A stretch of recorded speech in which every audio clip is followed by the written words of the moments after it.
ஒவ்வொரு நாளும் எதே ஒன்று குறித்து நாம் பயம். நாளைய தினத்தை குறித்து பயப்படாதிருங்கள் என்று வேதம் சொல்லியிருந்தும் நாம் ஏன் பயந்து கொண்டு இருக்கிறோம்? என்ன சம்பவிக்கப் போகிறது? ஒன்றுமில்லை. இன்று நீ மரித்தால் நாளை தேவனோடு இருப்போங்கிற நம்பிக்கையும் தைரியம் நமக்குள் உண்டாயிருந்தால் நமக்கு பயம் அகன்று போய்விடும். ஆனால் நாம் ஒருவருக்கு பயத்துக்கு இடம் கொடுத்துட்டோம்னா அது வேதனையை தந்து கொண்டே இருக்கும்.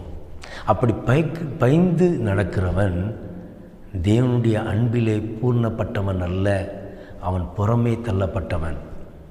அப்போ நினச்சி பாருங்கள், நம்ம இயேசு கிறிஸ்துவின் பிள்ளைகள், இயேசுவின் அன்பை நாம் பெற்றிருக்கிறோம், அதில் நாம் நிலைத்திருக்கிறோம். ஆனால் நாம் ஏன் பயப்பட வேண்டும்? அப்போ நாம்